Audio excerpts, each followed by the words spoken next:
கிறிஸ்து இயேசுக்குள் மிக அன்பாக அழைக்கப்பட்ட அன்பு சகோதர சகோதரிகளே, மறுபடியும் இந்த வாரத்தில் முதல் நாளில் நம்ம ஒரு குடும்பமாய் கூடி தேவனுடைய வசனங்களை நாம் தியானம் செய்ய தேவன் தந்த இந்த நேரத்துக்காக பிதாவாகிய தேவனுக்கும் ஆண்டவராகிய இயேசு கிறிஸ்துக்கும் நம் நன்றிகளை தெரிவித்து கொண்டு நம்முடைய பாடத்துக்கு நம்ம போகலாங்க. என்னுடைய பாடத்துக்காக நான் தெரிந்து கொள்ளப்பட்ட வேத வசனம் அப்போஸ்தலர் நடபடிகள் 20ஆம் அதிகாரம் 28ஆம் வசனம். Acts of the Apostles 20th chapter 28th verse. அப்போஸ்தலர் 20ஆம் அதிகாரம் 28ஆம் வசனம். ஆகையால் உங்களை குறித்தும் தேவன் தம்முடைய சுய இரத்தத்தினாலே சம்பாதித்துக் கொண்ட தமது சபையை மேய்ப்பதற்கு பரிசுத்த ஆவி உங்களை கண்காணிகளாக வைத்த மந்தை முழுவதையும் குறித்தும் எச்சரிக்கையா இருங்கள். ஓகே, இப்போ நம்ம எல்லாருக்கும் ஆல்ரெடி தெரியும், அனௌன்ஸ்மெண்ட்டு ரெகுலராக பண்ணிட்டு இருக்கிறோம். என்ன அப்படின்னு சொல்லி பார்க்கும்போது எல்டர்ஸ் டீக்கன்ஸ். இப்போ இன்றைக்கி சப்ஜெக்ட் கூட என்ன அப்படின்னு சொல்லி பார்த்தீங்கன்னாக்கா எல்டர்ஸ் அண்ட் டீக்கன்ஸ். அதுதான் நம்முடைய பாடம் கூட இன்றைக்கி.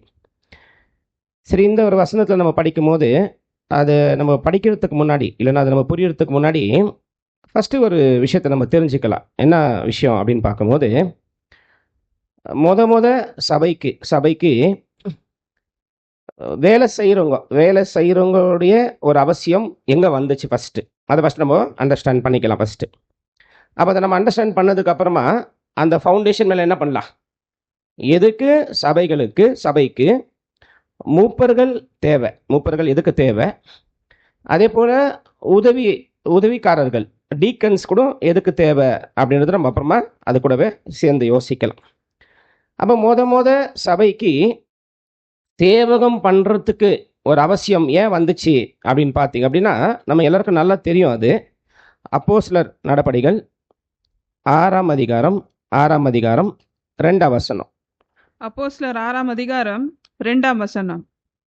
அப்பொழுது 12 சீஷர் கூட்டத்தை வரவழைத்து, நாங்கள் தேவ வசனத்தை போதியாமல் பந்தி விசாரணை செய்வது தகுதி அல்ல.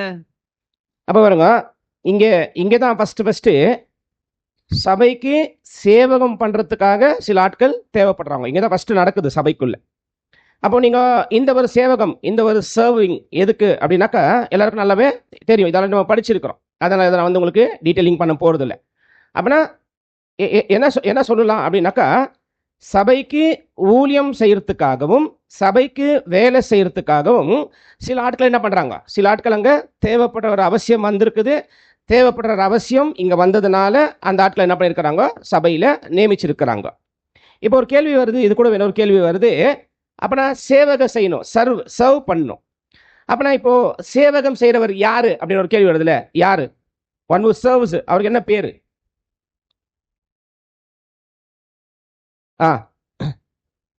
என்ன பேருங்களா அவருக்கு? சர்வெண்ட். அவருடைய பேர் வந்து சேவகன், ஒரு சர்வெண்ட். இப்போ இது கூட இன்னொரு கேள்வி வருது, அவர் யாருக்கு சர்வெண்ட்? சேவகம் பண்ண, சர்வ் பண்ணோம். அப்போ சர்வ் பண்ணுறவர் வந்து ஒரு சர்வெண்ட்டு.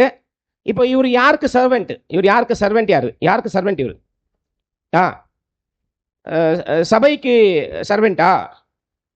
அப்புறம் சபையெல்லாம் ஓனரா? ஒரு சேவகம் பண்ண வந்தவர் வந்து சபைக்கு சேவகனா? பாருங்க, அவர் is not a servant of church. சபையோடைய தாசன், சபைக்கு வேலைக்காரன் இல்லை, சபைக்கு வேலை செய்யறதுக்காக தேவனால் நியமிக்கப்பட்டவர். அப்போ யாரு என்ன சொல்லலாம்? அவரை is a servant of God, not servant of church. பாருங்க, ஏன் இந்த ஒரு விஷயம் வருது அப்படின்னு பார்த்தீங்கன்னாக்கா, இப்போ அவர் வந்து சபைக்கு சேவை செய்கிறாரு அப்படின்னு எடுத்துக்கலாம். அப்பனா சபைக்கு சேவை செய்கிறார் அப்படின்னாக்கா அந்த ஆளுக்கு ஓனர் யாரு? Is a servant for the search. அப்பனா சர்ச் என்ன ஆடுறாங்க ஆட்டோமேட்டிக்காவே? இப்போ நான் உங்களுக்கு வேலைக்காரன் அப்படின்னா நீங்கள் என்ன ஆடுறீங்க எனக்கு ஆட்டோமேட்டிக்காவே? பாஸ், ஓனர், நீங்கள் தானே ஓனரு. அப்பனா அப்படி இல்லை, ஒரு மூப்பர், ஒரு சபையுடைய மூப்பர் யார் அப்படின்னாக்கா தேவனால் தெரிந்து கொள்ளப்பட்டவர். எதுக்காக தெரிந்து கொள்ளப்பட்டிருக்கிறார் அப்படின்னாக்கா சேவகம் செய்யறதுக்கு, டு சர்வ், வேலை செய்யறதுக்கு. யாருக்கு வேலை செய்யணும்? தேவனுடைய சபைக்கு வேலை செய்யறதுக்காகத்தான் தேவன் ஒரு சேவகனை அப்பாயிண்ட் பண்ணியிருக்கிறாரோ தவிர சபையாருக்கு சேவகன் அவரு. Is not a servant of the church. God appointed him as a servant of the church. தேவன் தான் அவர் அமைச்சர். நீ என்ன பண்ணுன? நீ என்னுடைய சேவகன். அப்புறம் நான் யாருக்கு சேவை பண்ணோம்? இந்த பாரு என் ஜனம் என்ன பண்ணி உங்களுக்கு போய் நீ சேவை செய்ய. நீ சேவை செய்ய அப்படின் போது அக்கௌண்டபிலிட்டி யாருக்கு? அவர் யாருக்கு கணக்கு கொடுக்கணும்? பாருங்க, கணக்கு அக்கௌண்டபிலிட்டி தேவனுக்கு. அதுதான் பாருங்க, வசனம் வாசிக்கலாம் பாருங்க. அப்போஸ்தலர் நடபடிகள் 16ஆம் அதிகாரம் 17ஆம் வசனம். அப்போஸ்தலர் 14ஆம் அதிகாரம் 17ஆம் வசனம். அவர் நம்மை செய்து வந்து வானத்திலிருந்து மழைகளையும் செழிப்புள்ள காலங்களையும். இல்லையே, அப்போஸ்தலர் நடபடிகள் 16ஆம் அதிகாரம் 17ஆம் வசனம்.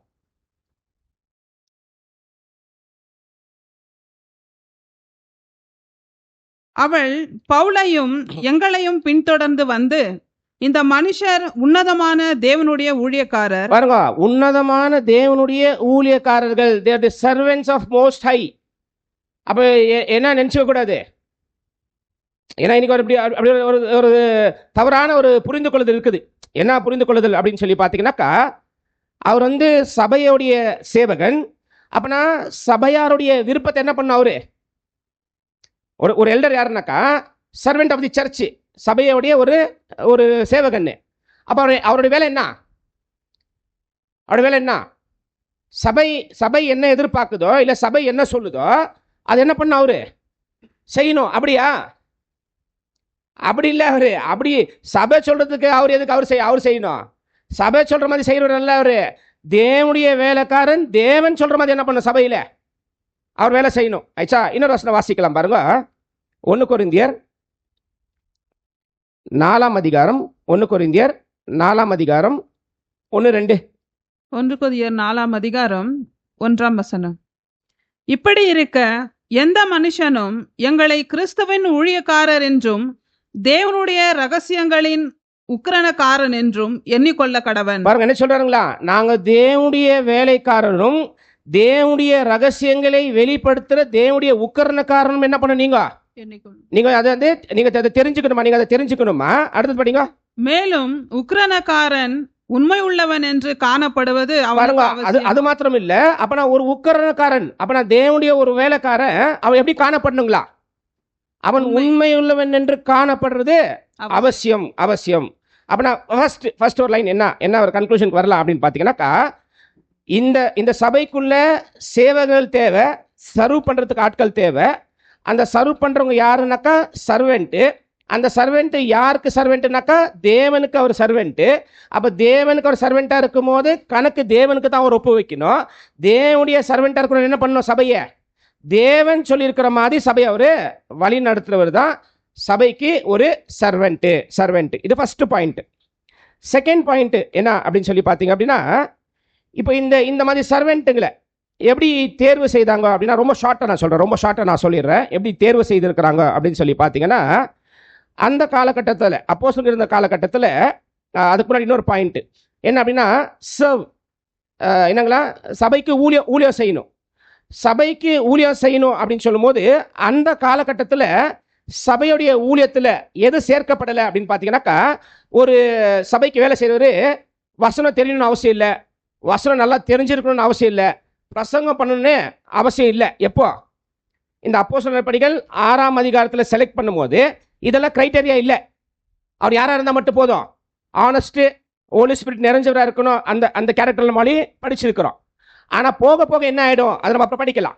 ஏன் அந்த காலகட்டத்தில் அப்படிப்பட்டவர்கள் தேவைப்படலை அப்படின்னு பார்த்தீங்கன்னாக்கா, ஒருவேளை சபைக்குள்ள ஏதாவது ஒரு தவறான போதனைகள் வந்தாலும், சபைக்குள்ள ஏதாவது ஒரு தவறு வந்தாலும், அந்த தவறுகளை சரி பண்ணுறதுக்கு யார் இருக்கிறாங்க? அந்த காலகட்டத்தில் அப்போஸ்தலங்க ஆடி இருக்கிறதுனால நியமிக்கப்படுற சபைக்கு சேவக செய்யறவங்க வந்து வசனம் ஃபுல்லாக தெரிஞ்சிருக்கணும், நல்ல அறிவு இருக்கணும்னு அவசியம் இல்லை அந்த காலகட்டத்தில். நம்ம அப்புறம் வரலாம் திருப்பாத.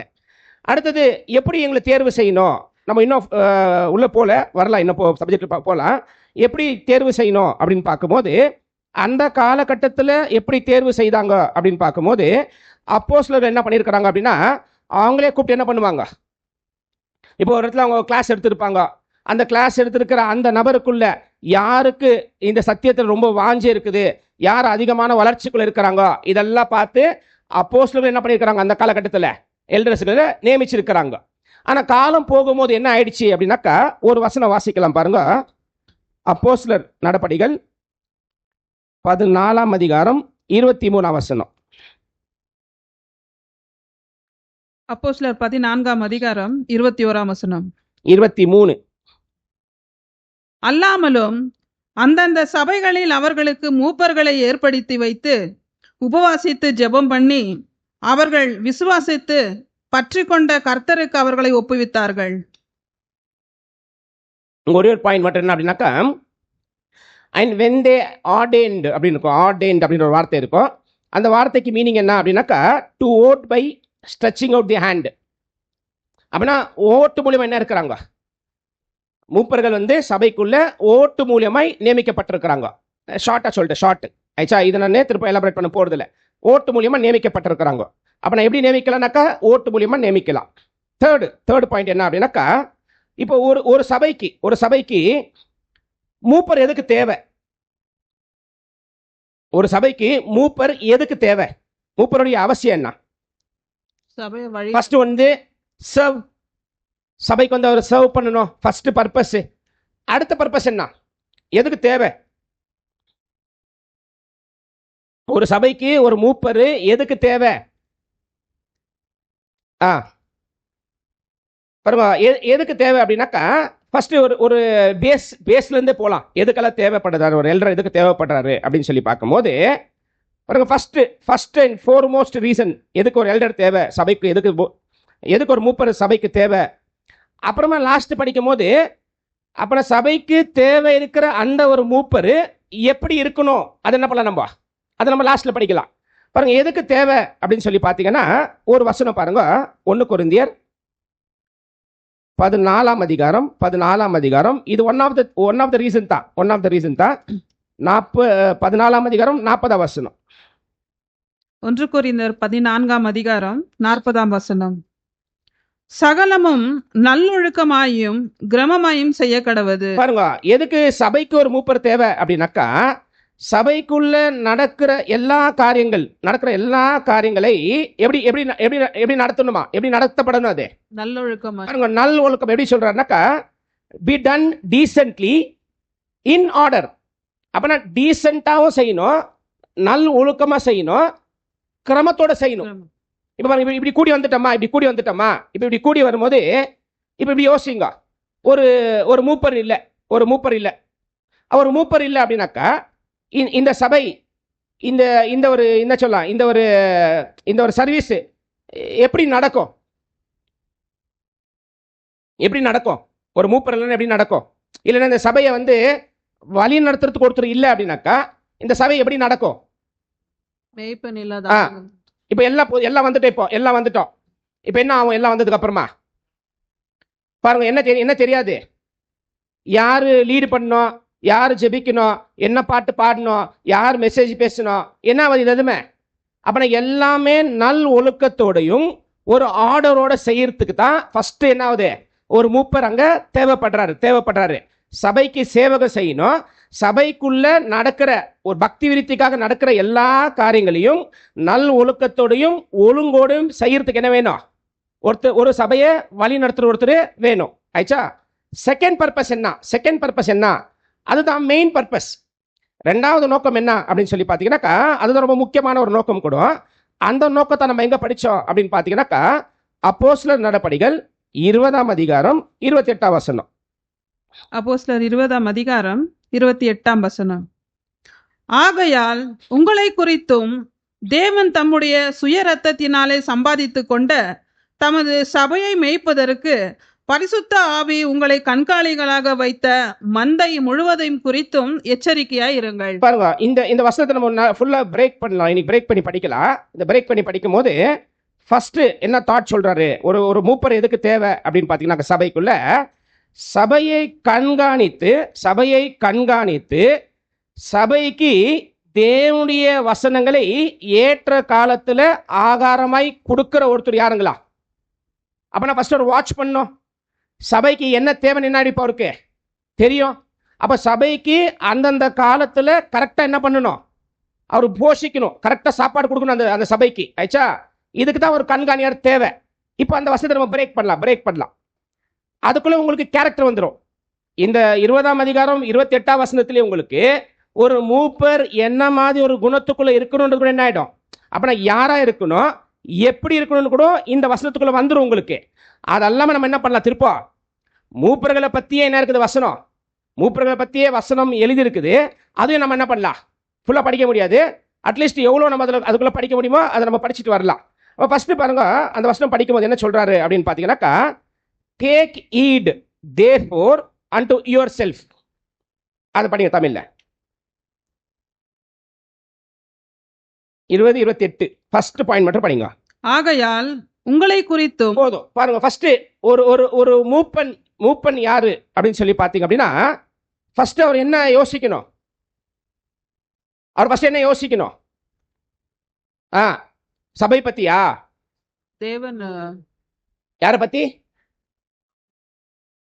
அதுதான் யோசிக்கணுமா. இந்த ஃபர்ஸ்ட் லைன் அதான் படிச்சோம். என்ன சொல்றாரு தேவன் பாருங்க, take eat therefore unto yourself. உன்னை பத்தி நீ ஃபர்ஸ்ட் யாரா இருக்கணும், நீ ஃபர்ஸ்ட் உன்னை பத்தி யோசிக்கிற ஆளா இருக்கணும். அப்ப நான் உன்னை பத்தி யோசிக்கிற ஆள்னா என்ன அர்த்தம் பாருங்க. Take it therefore unto yourself. நீ உன்னை ஃபர்ஸ்ட் என்ன பண்ணணும், நீ உன்னை பத்தி ஃபர்ஸ்ட் யோசிக்கணும். உன்னை பத்தி நீ என்ன எப்படி சொல்லலாம் அப்படின்னாக்கா, இப்போ பாருங்க, சபையை வழி நடத்தணுமா, ஒரு மூப்பர் சபையை வழி நடத்தணுமா. இப்போ இந்த மூப்பர் சபையை வழி நடத்தணும் அப்படின்னாக்கா, இந்த சபையை அவர் எங்க வழி நடத்துறாரு, தேவன்கிட்ட வழி நடத்துறாரு. இப்போ தேவன்கிட்ட அவர் வழி நடத்தணும் அப்படின்னாக்கா, தேவன்கிட்ட எப்படி போகணும்னு யாருக்கு தெரியணும், ஃபர்ஸ்ட் யாருக்கு தெரியணும். அது பாருங்க, ஒரு ரைமிங் சொல்ற பாருங்க. ஒரு ரைமிங்னா ஒரு ப்ராவர்ப். அந்த ப்ராவர்ப் என்ன அப்படின்னு பார்த்தீங்கன்னாக்கா, before you follow a person, நீங்க ஒரு நபரை நீங்க ஃபாலோ பண்றதுக்கு முன்னாடி பாருங்க, செக் இஸ் பிலீஃப். அவருடைய நம்பிக்கை என்ன பண்ண ஃபர்ஸ்ட். இப்போ நீங்க யாரோ ஒருத்தரை வந்து மூப்பரை வச்சிருக்கீங்கன்னு வச்சுங்களேன், அவரை நீங்க ஃபாலோ பண்றீங்க. அப்ப நீங்க ஃபர்ஸ்ட் என்ன கவனிக்கணும் அப்படின்னாக்கா, செக் இஸ் பிலீஃப். அவருடைய நம்பிக்கை நீங்க என்ன பண்ண ஃபர்ஸ்ட் நீங்க செக் பண்ணணும், நீங்க ஆராய்ந்து பார்க்கணும். அவருடைய நம்பிக்கை நீங்க ஆராய்ந்து பார்த்து அவருடைய ஜெப வாழ்க்கை எப்படி இருக்குதுன்னு உங்களுக்கு தெரியணும். சும்மா இல்லை கண்ணு மூடி என்ன பண்ணக்கூடாது, தெரியல அதுதான் நம்ம படிப்போம், அடுத்த வசனத்தை படிப்போம். இங்க ஏதோ பிளைண்ட் ஃபோல்டா பண்ணக்கூடாது. எதுவுமே எது பண்ணாலும் வசனத்துடைய ஆதாரத்தின் மேல பண்ணணும். அப்ப வசனத்துடைய ஆதாரத்தின் மேல பண்ணணும் அப்படின்னாக்கா, ஃபர்ஸ்ட் அவருடைய என்ன நம்புறாரு அது யாருக்கு தெரியணும், சபைக்கு தெரியணும். என்ன நம்புறாரு அவரு, அவருடைய ஜெப வாழ்க்கை எப்படி இருக்குது. நெக்ஸ்ட் என்ன சொல்றாரு அப்படின்னாக்கா, B sure is following Jesus. நீங்க யாரும் ஒருத்தரை ஃபாலோ பண்ணீங்கன்னாக்கா, நீங்க என்ன ஷோர் பண்ணீங்க, ஃபர்ஸ்ட் என்ன கன்ஃபார்ம் பண்ணணும், நீங்க யாரை பின்பற்றுறீங்களோ அவர் இயேசுவை பின்பற்றணும். நெக்ஸ்ட் என்ன சொன்னாக்கா, and that he knows the way. அப்படி அவருக்கு என்ன தெரியுது, ஆக்சுவலி அவர் இயேசுவை பின்பற்றுறதுனால அவருக்கு மார்க்கம் தெரியும், அவருக்கு வழி தெரியுது, எந்த வழியா போகணும் நல்லா தெரியுது அவருக்கு. அப்பனா எந்த வழியாய் போகணும் நல்லா தெரியும் போது நீங்க யாரை ஃபாலோ பண்ணுவீங்க, தெரியாது வழியா, வழியே தெரியாது, அவரை நீங்க பின்பற்றுவீங்களா. அப்போ ஃபர்ஸ்ட் என்ன இருக்கணும் அவருக்கு, ஃபர்ஸ்ட் இந்த ரட்சிப்பை அடையறதுக்கு உண்டான எண்ணங்கள் அவருக்கு இருக்கணும் ஃபர்ஸ்ட். அதை சொன்ன take it to your self. அப்ப நீ ஃபர்ஸ்ட் உன்னை யோசிக்கணும். பாருங்க, இப்போ நான் உங்களை வழி நடத்துறேன் எடுத்துக்கங்களேன். இப்போ உங்களை வழி நடத்துறேன், நான் என்னவே நான் ஆவிக்குரிய வாழ்க்கையில வழி நடத்திக்கல அப்படின்னாக்கா உங்களை வழி நடத்த முடியுமா? ஃபர்ஸ்ட் என்ன பண்ணணும், ஒரு லீடர் என்ன பண்ணு, first he has to know how he has to guide himself in the Lord. அவரே தேவனுக்குள்ளே தன்னை எப்படி வழி நடத்தணும் ஃபர்ஸ்ட் யாருக்கு தெரியணும். அப்பதான் உங்களை என்ன பண்ணுவார், அவருக்கு தெரியல என்ன பண்ணுவார், எங்க போவீங்க, அவருக்கு தெரியல எங்க போவீங்க. அப்ப ரூட் தெரியணும், வே தெரியணும், சின்ன விஷயம் இல்லை அது. அப்பனா எந்த சகோதரனுக்கு அவனுடைய அழைப்பை பற்றியும் அவனுடைய தெரிந்து கொள்வதை பற்றியும் அவன் ஓட்ட முடிக்கிறத பற்றியும் யார் ஒரு சகோதரன் கவலைப்படுறானோ அவன் தான் என்ன பண்ணுவான், இன்னொருத்தர்களை பற்றி கூட கவலைப்பட முடியும். அவருக்கு தான் தெரியும் என்னது, அவருக்கு தான் தெரியும் என்ன தெரியும், இந்த ரட்சிப்பு எப்படி அடையணுன்றது அவருக்கு தான் தெரியும். அவர் என்ன பண்றாரு அதை பற்றி பாருங்க, அவர் கவலைப்படுறாரு. அப்படின்னா a leader should lead by an example. அவர் ஃபர்ஸ்ட் ஒரு எக்ஸாம்பிள் என்ன பண்ணோம், அவர் லீட் பண்ணணும். பாருங்க, வசனம் வாசிக்கலாம் பாருங்க. கொலோசியர் 1ஆம் அதிகாரம், கொலோசியர் 1ஆம் அதிகாரம் 9-10. கொலோசியர் 1ஆம் அதிகாரம் 9-10. இது நிமித்தம் நாங்கள் அதை கேட்ட நாள் முதல் உங்களுக்காக இடைவிடாமல் ஜெபம் பண்ணுகிறோம். நீங்கள் எல்லா ஞானத்தோடும் ஆவிக்குரிய விவேகத்தோடும் அவருடைய சித்தத்தை அறிகிற அறிவினாலே நிரப்பப்படவும். பாருங்க, இது மொத்த சபைக்கு சொல்றாரு. ஆனா மொத்த சபைக்கு சொல்றதுக்கு முன்னாடி இந்த பாயிண்ட் ஆஃப் வியூ யாருக்கு வருது அப்படின்னு சொல்லி பாத்தீங்கன்னாக்கா, ஃபர்ஸ்ட் யாருக்கு இது வரணும்? தேவனுடைய சித்தத்தை அறிகிற எல்லா அறிவும் ஃபர்ஸ்ட் அவருக்கு தெரியணும். அப்ப நான் ஃபர்ஸ்ட் ஆவிக்குரிய வாழ்க்கையில எப்படி வளரணும், எப்படி வளர்ந்து இருக்கிறோம், இல்ல என்ன மாதிரி வளர முடியும் நம்மளாலன்னு சொல்லிட்டு என்ன பண்ணு, ஃபர்ஸ்ட் அந்த நபரு அவரை பத்தி யோசிக்கணும். அப்படி யோசிக்கிறது என்ன பண்ண முடியும், இன்னொருத்தர் அவரு வழி நடத்த முடியும். ஆக்சுவலா இதுல இன்னொரு பாயிண்ட் என்ன அப்படின்னு சொல்லி பாத்தீங்கன்னாக்கா, அப்ப நான் எனக்கு ரட்சிப்பை பத்தி நான் யோசிக்கணும், ரட்சிப்பை நான் பெற்றுக்கொள்ளணும். அப்ப ரட்சிப்பை பத்தி நான் யோசிச்சு நான் பெற்றுக்கொள்ளணும் அப்படின்னாக்கா, நான் என்ன செய்தா எனக்கு அந்த வழிகள் தெரியும், அந்த ரூட் தெரியும், அந்த வே தெரியும், நான் என்ன செஞ்சா எனக்கு இதெல்லாம் தெரியும். எனக்கு என்ன தெரிஞ்சா இதெல்லாம் தெரியும் எனக்கு. இப்போ நான் கரெக்டாக போயிட்டு இருக்கேன்னு எப்படி கன்ஃபார்ம் பண்ணிக்கிறது? எல்லாருக்கும் என்ன தோணும்? இப்போ யாரை நீங்கள் கேட்டாலும் எல்லாம் என்ன நினைப்பாங்க, நான் எப்படி தான் இருக்கிறேன், நான் கரெக்டாக தான் இருக்கிறேன், எதிரில் இருக்கிற ஆள் தான் அப்படின்னு எல்லாருக்கும் தோணும் இல்லை? அப்போனா நான் இந்த பாதையில் தான் நடக்கணும் அப்படின்றது எப்படி தெரியும் அவருக்கு? இல்லை அதில் தான் நடக்கணும்னு எப்படி தெரிஞ்சுக்கலாம் அவரு? சரி, எப்படி நடக்கணும்னு எப்படி தெரியும்? தேவனுடைய வசனம் என்ன பண்ணும்? நான் இப்படிதான் நடக்கணும்னு எப்படி தெரியும் அவருக்கு? வசனம், தேவனுடைய வசனம். எல்லாரும் எப்படி சொல்லுவாங்க அப்படின்னா, கேட்கறதெல்லாம் என்ன இல்லை, கேட்கறதெல்லாம் முக்கியம் எல்லாம் ஒன்றும் இல்லை. எது ரொம்ப முக்கியம்? நடக்கிறது தான் ரொம்ப முக்கியம். கேட்கறது என்ன இல்லை. இப்போ என்னுடைய கேள்வி என்ன அப்படின்னாக்கா, நீங்க கேட்கல எப்படி நடப்பீங்கன்னு எப்படி தெரியும் உங்களுக்கு? இப்போ நீங்க நடக்கணும் இல்ல, எப்படி நடக்கணும் எப்படி தெரியும்? நீங்க கேட்காமல நீங்க எப்படி நடக்கணும்னு தெரியாது உங்களுக்கு. ஏன்னா நீங்க கேட்கல, ஃபர்ஸ்ட் எப்படி நடக்கணும் நீங்க கேட்கல, எப்படி நடப்பீங்க? அப்ப என்ன முக்கியம்? கேட்கறதும் முக்கியம் தான், கேட்ட பிரகாரம் நடக்கிறதும் முக்கியம் தான். ரெண்டுமே ஆஃப். கேட்கறது முக்கியம் இல்லைன்றவங்க அறிவு இல்லாதவங்க, அவங்களுக்கு நாலேஜே இல்லை ஃபர்ஸ்ட் ஆஃப் ஆல். ஏன்னா கேட்கறது முக்கியம் தான், கேட்ட பிரகாரம் நடக்கிறது முக்கியம் தான். அப்ப நான் ஃபர்ஸ்ட் என்ன ஆகுங்களா, எப்படி நடக்கணும்னு ஃபர்ஸ்ட் கேட்கணும். அப்ப என்ன ஆகணும்ல, நடக்க முடியும். அப்பனா ஒரு சபையை வழி நடத்துறவருக்கு அந்த மார்க்கம் தெரியணும் அப்படின்னாக்கா, வசனம் என்ன பண்ணவரு? வசனம் படிக்கணும், வசனம் நிறைய படிக்கணும், வசனம் என்ன பண்ண நிறைய கேட்கணும், நிறைய படிச்சு நிறைய கேட்டு நிறைய தியானம் பண்ணார் அப்படின்னாக்கா அவருக்கு என்ன தெரிஞ்சிடும்? ஓ, இப்படிதான் நம்ம நடக்கணும்டா, இதான் நம்ம நடக்க வேண்டிய பாதை இதுதான்.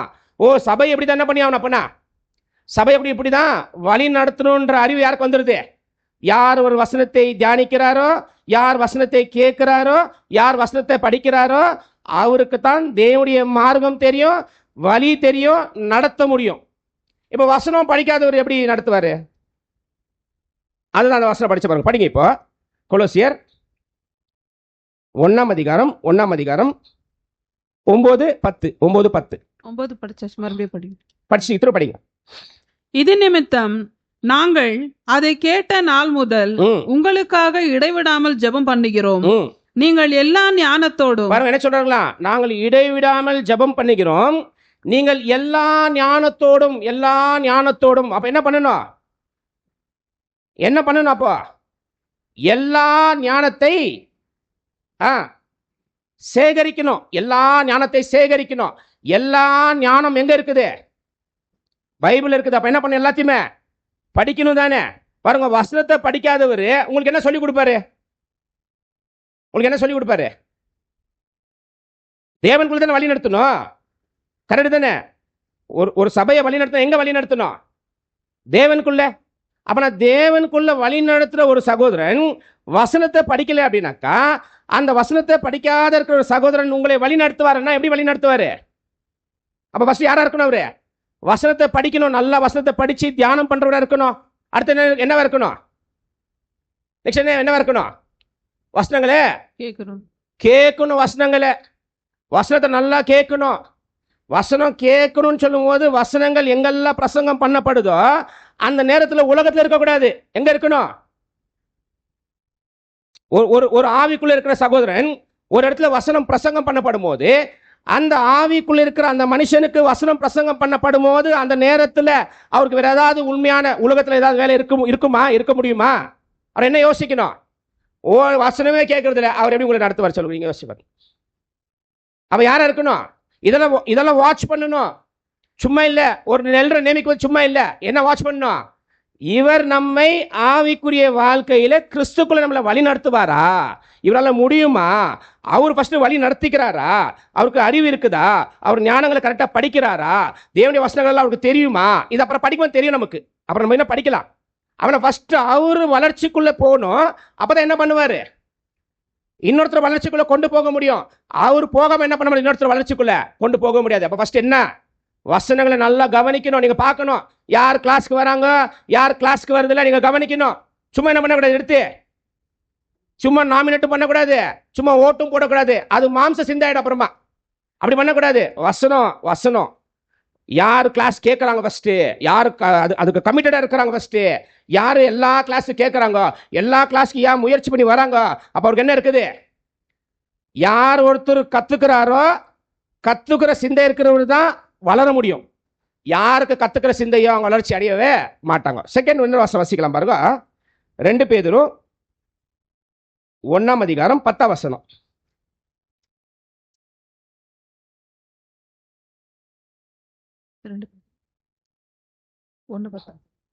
2 பேதுரு 1 10 2 பேதுரு 1 ஆகையால் சகோதரரே, உங்கள் அழைப்பையும் தெரிந்து கொள்ளுதலையும் உறுதியாக்கும்படி ஜாக்கிரதையாய் இருங்கள். இவைகளை செய்தால் நீங்கள் ஒரு காலம் இடறி என்ன இருக்கணும்? அவருக்கு அடுத்த சிந்தை என்ன இருக்கணும்? தேவனுடைய வசனத்துடைய ஞானத்தை கற்றுக்கொள்ற ஆர்வம் இருக்கணும், கத்துக்கணும், படிக்கணும், மெடிடேட் பண்ணணும், கேட்கணும். ஆயிடுச்சா? ஃபர்ஸ்ட் பாயிண்ட் ஆயிடுச்சு. அடுத்தது அவருக்கு இந்த அழைப்பையும் தெரிந்து கொள்ளுதலும் நம்ம எப்படியாவது என்ன பண்ணிடணும், நம்ம எப்படியாவது முடிச்சிடணுன்ற எண்ணம் இருக்கணும். அவர் என்ன பண்ணுவார்? கண்டிப்பா சபையை அதே எண்ணத்தில் அவர் வழி நடத்துவார். ஃபர்ஸ்ட் பாயிண்ட் ஆயிடுச்சு. எப்படி சொல்ல அப்படின்னாக்கா, யார் ஒருவர் வசனத்திலையும் தேவனை பற்றி அறிகிற அறிவிலை ஒருத்தர் வளரும் போது அந்த வளர்ற சகோதரன் மற்றவங்களை என்ன பண்ணுவாரு? வளர வைப்பாரு. மற்றவங்களும் வளருவாங்க. அவரை நல்லா வழி நடத்திக்கிறதுனால மற்றவங்க என்ன பண்ண முடியும்? அவரால் சரியாக வழி நடத்த அவரால் முடியும். ஃபர்ஸ்ட் பாயிண்ட் ஆயிடுச்சு. இப்போ செகண்ட் பாயிண்ட் என்ன அப்படின்னு சொல்லி பார்த்தீங்கன்னாக்கா, அப்போ ஒரு கேள்வி வருது. அப்போ நான் வசனம் படிச்சவங்க, வசனம் தெரிஞ்சவங்க, வசனம் பிரசங்கம் பண்ணுறவங்க தான் எல்ரா இருக்கணுமா? இப்போ நம்ம படிச்சு சொன்னதெல்லாம் என்ன பாயிண்ட் சொன்னோம்? அந்த பாயிண்ட் ஆஃப் இதை சொன்னோம், அந்த பாயிண்ட் ஆஃப் இதை சொன்னோம். அப்போ ஒரு கேள்வி வருது. என்ன கேள்வி வருது? அப்போ நான் வசனத்தை படிக்கிறவங்க படிக்கணும் தான், வசனத்தை கேட்குறவங்க, வசனத்தை தியானிக்கிறவங்க தான் ஒரு மூப்பனா இருக்க முடியுமா? அப்போ நான் என்ன சொல்ல வரீங்க? சிம்பிளா பிரசங்கம் பண்றவங்க தான் மூப்பரா இருக்கணும்னு சொல்ல வரீங்களா? அப்படி ஒரு கேள்வி வருது இல்ல? பிரசங்கம் பண்றவங்க தான் மூப்பனா இருக்கணுமா அப்படின்னு கேள்வி வருது. அப்புறம் கேள்வி வரும்போது பாருங்க, அந்த வசனத்துக்கு வாங்க திருப்போம். 20 28 ஆகையால் உங்களை குறித்தும் தேவன் தம்முடைய சுயரத்தத்தினாலே சம்பாதித்து கொண்ட தமது சபையை மேய்ப்பதற்கு பரிசுத்த ஆவி உங்களை கண்காணிகளாக வைத்த மந்தை முழுவதையும் குறித்தும் எச்சரிக்கையா இருங்க. மந்தைக்கு போதிக்கணும், மந்தைக்கு போதனை கொடுக்கணும். அப்ப மந்தைக்கு போதனை கொடுக்கணும் அப்படின்னு சொன்னால அவர் என்ன ஆயிடுறாரு? ஆட்டோமேட்டிக்காவே டிஃபால்ட் என்ன ஆயிடுறாரு? ஒரு ப்ரீச்சர். டிஃபால்ட்டா ஒரு ப்ரீச்சர் ஆயிடுறாரு. சரி, ஏன் அவர் ஒரு ப்ரீச்சரா இருக்கணும்? இப்போ சபையை வழி நடத்துறவர் ஏன் ஒரு போதகரா இருக்கணும்? காரணம் என்ன? அதை ஃபர்ஸ்ட் நம்ம யோசிக்கலாம். ஃபர்ஸ்ட் அவர் தான் இருக்கணுமா? நான் அதுக்கப்புறம் வரேன், அந்த விளக்கத்தில் அப்புறம் வரேன். ஆனா சபை நடத்துற ஒருவர் கண்டிப்பாக போதகராய் இருக்கணும். ஒரு ஆப்ஷன் இருந்தே இருக்கணும். அப்படி ஒருத்தர் இருக்கணும். அப்படி இல்லாம இன்னொருத்தர் கூட இருக்கலாம். புரியுதா? சத்தியம் தெரியாதவர் என்ன பண்ணக்கூடாது? வேதாகமத்தில் இருக்கிற சத்தியம் தெரியாத ஒருத்தரை மூப்பரை நியமிக்க கூடாது. அவருக்கு என்ன தெரியணும்? அவருக்கு சத்தியம் தெரியணும். அப்பனா ஏன் சத்தியம் தெரியணும்? அப்பனா போதிக்கிறவரா, சபைக்கு போதிக்கிறவரா அப்படின்னா, ஆமா, ஒரு பாயிண்ட், சபைக்கு தெளிவாக தேவனுடைய சத்தியங்களை போதிக்கிறவர் தான் ஒரு பாயிண்ட் ஆஃப் வியூல மூப்பராய் சபைக்கு இருக்கணும். ஏன் இருக்கணும் பாருங்க, வசனம் வாசிக்கலாம் ஏன் இருக்கணும்னு. தீத்து 1 அதிகாரம் 9 வசனம். தீமோத்தி 1 அதிகாரம் தீத்து 1 அதிகாரம் 9 வசனம். ஆரோக்கியமான உபதேசத்தினாலே புத்தி சொல்லவும், எதிர்பேசுகிறவர்களை கண்டனம் பண்ண. பாருங்க, ஆரோக்கியமான உபதேசத்தினால புத்தி சொல்லவும், எதிர்பேசுகிறவர்களை பாருங்க, எதிர் பேசுறாங்க. அப்ப எதிர் பேசுறவங்களை எதிர்பேசுகிறவர்களை கண்டனம் பண்ணணும். எதிர் பேசுறவங்களை கண்டனம் பண்ணணும். இப்போ ஆரோக்கியமான உபதேசம் பிரசங்கம் பண்ணணும்னு என்ன அர்த்தம்?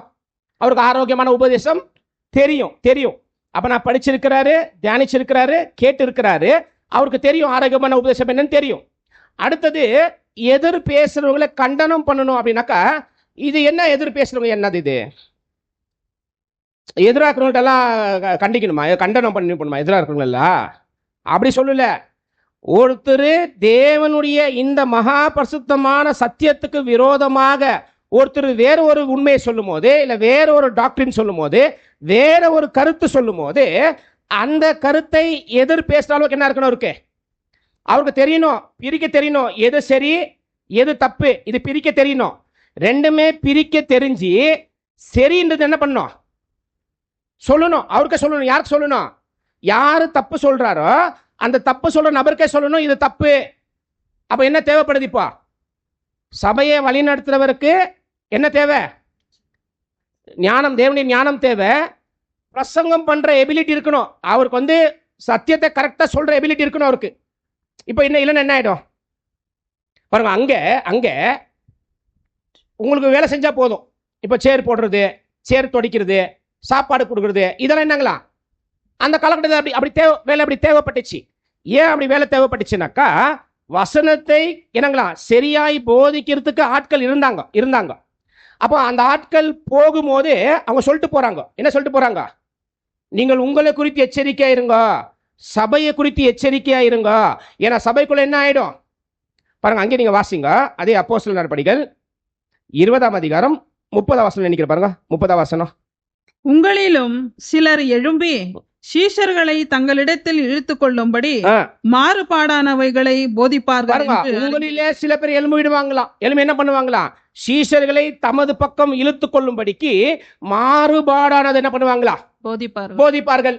இப்போ ஒரு மூப்பருக்கு அவரு என்ன போதிக்கிறார், மாறுபாடானது போதிக்கிறாரு அப்படி தெரியலன்னா என்ன ஆயிடும்? அவருக்கு தெரியல, ஒரு மூப்பருக்கு தெரியல. எதிரில பிரசங்கம் பண்ற ஆள் மாறுபாடான வசனங்களை போதிக்கிறாரு அப்படின்னு இவருக்கு தெரியல. அப்ப என்ன ஆகும் கேட்கிற? என்ன ஆகும்? சபைக்கு என்ன ஆகும்? சபை பாதிக்கப்படுது. அப்பனா தேவனுடைய உண்மை என்னன்னு கரெக்டா தெரிஞ்சிருக்கணும். அவருக்கு தேவனுடைய உண்மையை கரெக்டா பேச தெரியணும். தேவனுடைய உண்மையை பேசும்போது எதிர் போதனை, தப்பு போதனை சொல்ற ஆளுடைய வாய் என்ன பண்ணவரு? மூட வைக்க முடியணும். அப்ப நான் ஒரு பாயிண்ட் ஆஃப் என்ன சொல்லலன்னா, தேவனுடைய வசனங்களை தெளிவாய் பிரசங்கம் பண்ற ஒருவர் யாரா இருக்கலாம்? சபைக்கு மூப்பராய் அவரு இருக்கலாம். இங்க வாங்க, 2 தெசலோனிக்கர் 2 அதிகாரம், இல்ல அங்காயிடுச்சு. இங்க வாங்க, 2 தெசலோனிக்கர் 2 அதிகாரம் 15 வசனம்.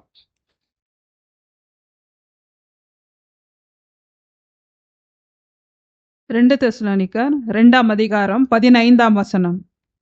ஆகையால் சகோதரரே, நீங்கள் நிலை கொண்டு வார்த்தையினாலாவது நிருபத்தினாலாவது நாங்கள் உங்களுக்கு உபதேசித்த முறைமைகளை கற்றுக்கொள்ளுங்கள். பாருங்க என்ன சொல்றாரு அப்படின்னு பாத்தீங்கன்னாக்கா, பாருங்க, therefore brethren stand fast and hold. என்ன பண்ணு? சீக்கிரமாய் நின்னு. அப்பனா இப்படியே இதாக கூடாது, புரியுதா? சீக்கிரம் நில்லுன்னு என்ன அர்த்தம்? நாட் ஃபீபிள் நீஸ், தெரியாம இருக்கக்கூடாது. எல்லாம் தெரிஞ்சு நீ என்ன பண்ண? ஸ்ட்ராங்கா நீ நின்று உனக்கு கத்து கொடுத்திருக்கிற இந்த சத்தியங்களை என்ன பண்ணு? நீ வார்த்தை மூலியமா கத்து கொடுத்ததால சரி, நிருபத்தின் மூலியமா கத்து கொடுத்ததால சரி, அந்த கத்து கொடுத்த சத்தியங்களை என்ன பண்ணு? நீ ஹோல்டு பண்ணணும். அப்போ என்ன என்ன சொல்லிட்டாரு? தெரியணும். சத்தியத்துக்கும் உண்மைக்கும் பொய்க்குற வித்தியாசம் தெரியணும் அவருக்கு. உண்மையை கரெக்டா பற்றி கொள்ளணும், உண்மையை கரெக்டா பிடிச்சுக்கணும். இன்னொரு வசனம் வாசிங்க, 2 தீமோத்தி 1:13 13.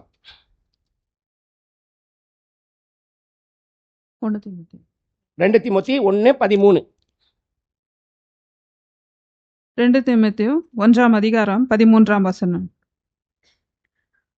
நாம் உண்மை இல்லாதவர்களாய் இருந்தாலும் அவர் உண்மை உள்ளவராய் இருக்கிறார். அவர் தம்மை தாம் மறுதலிக்க மாட்டார். இல்ல, 2 Timothy 1st chapter 13th verse. அப்படிதான் இருக்கு. அப்படியா? நான் படிக்கிறேன் பாருங்க. Hold fast the form of sound words. அப்பனா அவர் யாரா இருக்கணும் அப்படின்னாக்கா, ஆரோக்கியமான உபதேசம் கேட்டார் தெரியுங்களா, அதை நல்லா பிடிச்சுக்கிறவரா இருக்கணும். அந்த உபதேசங்களை நல்லா பிடிச்சுக்கிறவரா இருக்கணும். அங்க சொல்றாரு, எது நீ கேட்டையோ அதை நல்லா பிடிச்சுக்கின்னு பாருங்க. Of me in faith and in love which is in Jesus Christ. அப்ப நான் எப்படி என்ன ஒரு பாயிண்ட்ல சொல்லலாம் அப்படின்னாக்கா, ஒரு பிரசங்கம் அப்படின்னா சத்தியத்தை அறிந்து சத்தியத்தை தெளிவாய் பிரசங்கம் பண்ற ஒரு ஆள் தான் என்னவா இருக்கலாம் அப்படின்னு பாத்தீங்கன்னாக்கா, சபைக்கு மூப்பராய் இருக்கலாம். அப்ப இந்த ஒரு பாயிண்ட் ஆஃப் வியூல என்ன ரூல்ட் அவுட் ஆகுது அப்படின்னு சொல்லி பாத்தீங்கன்னாக்கா, பிரசங்கம் பண்ணாதவங்க இருக்கக்கூடாதா அப்படி ஒரு பாயிண்ட் வருது இல்ல. அப்படின்னா பிரசங்கம் பண்ணாதவங்க இருக்கக்கூடாதா அப்படின்னாக்கா, ஒரு வசனம் இருக்குது, அது கூட படிக்கலாம் பாருங்க வேண்டாக்கா. அது இதே பவுல் தீமோத்திக்கு எழுதுவாரு. 1 தீமோத்தி 3:3 2 1 தீமோத்தி 3 லாஸ்ட் பாயிண்ட் மட்டும் படிச்சிருங்க. லாஸ்ட் பாயிண்ட் மட்டும் அதுல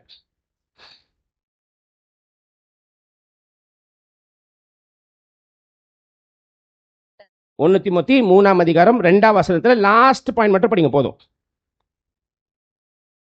அந்நியரை உபசரிக்கவும் போதகம் பண்ணுதமாய் இருக்க வேண்டும். பாருங்க, he has to be apt to teach.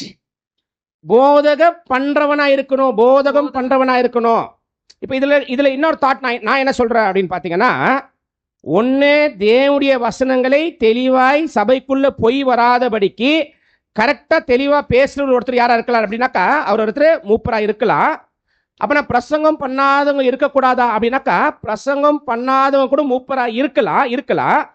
அவர் எப்படி மூப்பரா இருக்கலாம் அப்படின்னு சொல்லி பாத்தீங்கன்னாக்கா, அவரு கிறிஸ்துக்குள்ள வாழ்ற வாழ்க்கையை இல்ல எப்படி வாழணுமோ அந்த வாழ்க்கையை வாழ்ந்து காமிச்சு என்ன பண்ணலாம். So one teachers by word, one teachers by action. ஒருத்தர் உங்களுக்கு வார்த்தை மூலியமாய் கற்றுக் கொடுத்தார் அப்படின்னாக்கா, இன்னொருத்தர் என்ன பண்ணலாம், இன்னொரு ஆப்ஷன் நீங்க யாருக்கு கொடுக்கலாம். யாருன்னா ஒருத்தர் அவருக்கு வார்த்தை சொல்ல தெரியாது, ஆனா கிறிஸ்துக்குள்ள உங்களுக்கு கற்றுக் கொடுப்பாரு. என்ன கற்றுக் கொடுப்பாரு? கிறிஸ்துக்குள்ள சமர்ப்பணம் பண்ண இந்த வாழ்க்கை இப்படிதான் வாழணும்னு யார் சொல்லி தருவாரு? அப்படி யாரும் ஒருத்தர் சொல்லி கொடுத்தா என்ன பண்ணலாம்? நீங்க புரியுதா? பிரசங்கம் பண்றதா இல்ல. அப்ப யார் ஆப்ஷன் கூட இருக்குது, ஆனா பிரசங்கம் பண்ணவங்க கண்டிப்பா ஒருத்தர் இருக்கணும். இன்னொரு ஆப்ஷன் யாருக்கு? தன் வாழ்க்கையவே என்ன பண்ணலாம், ஒரு பிரசங்கமாவே தன் வாழ்க்கையை ஒரு பிரசங்கமாய் ஒரு 50 பேர் 100 பேருக்கு காமிக்கும் போது அவர் கூட யார் தான்? அவர் கூட எல்டர். அப்ப நான் சத்தியத்தை நல்லா பகுத்து போதிக்கிறவர் இருக்கணும்.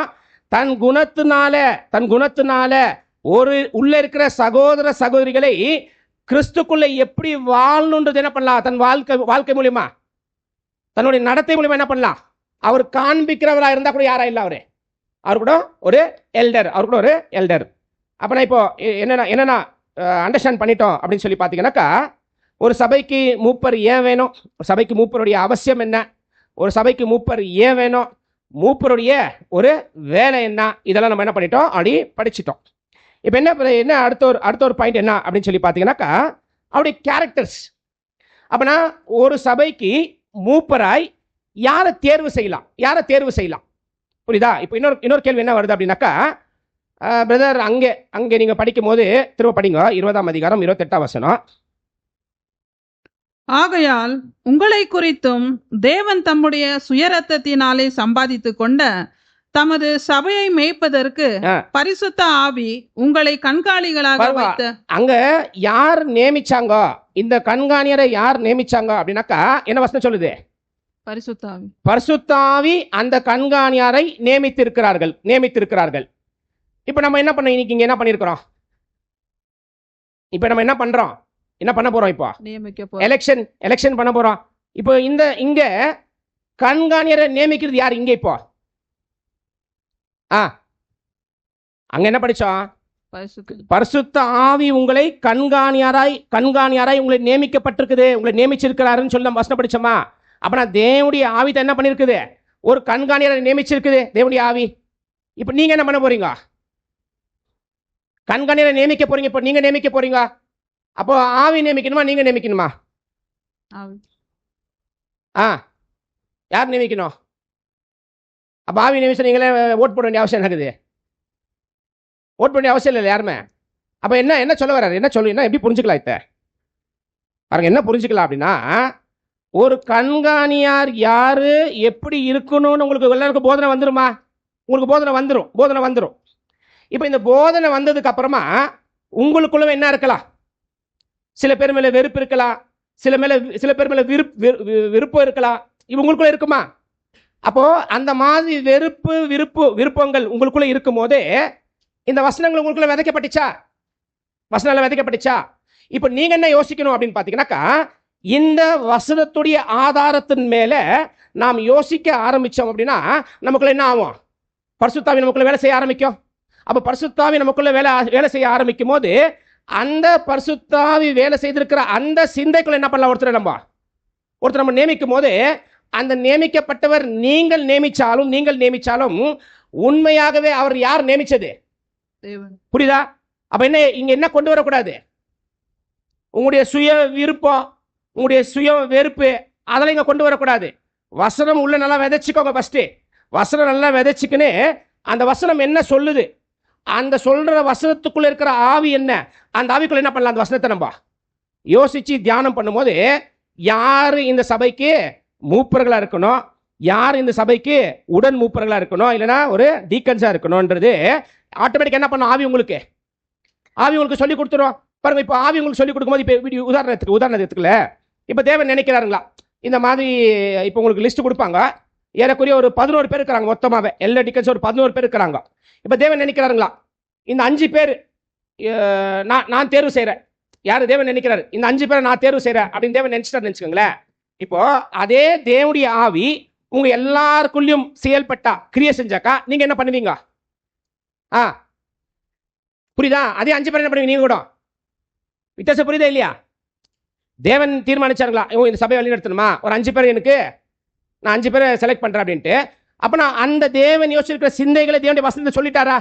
அந்த தேவனுடைய வசனங்களை உட்கொள்ற நீங்கள் அந்த வசனத்துடைய ஆவிக்குள்ள நீங்கள் யோசிக்கும் போது தேவன் யோசிச்சது என்ன பண்ணலாம்? நம்ம இங்க அப்படியே செயல்படுத்தலாம். அப்ப நம்ம கூட என்னதான் பண்ணுவோம்?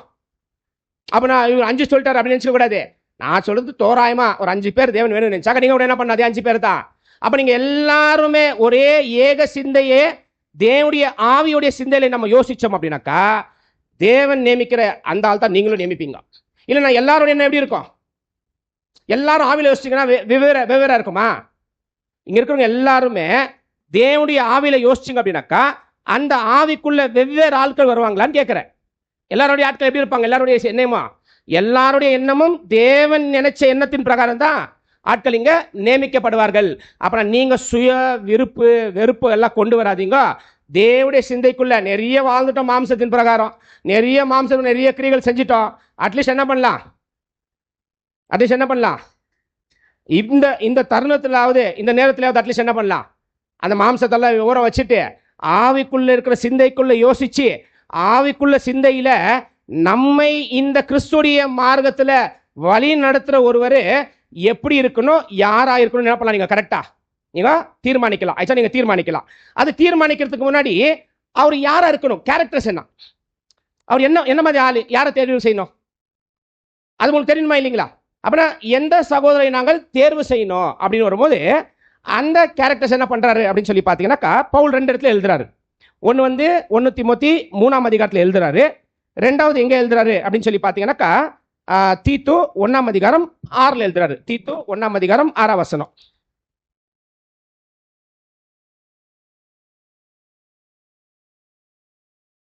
தீத்து 1ஆம் அதிகாரம் 6ஆம் வசனம். ஸ்லைட் போட்டுக்கோ, நான் சொல்றேன்.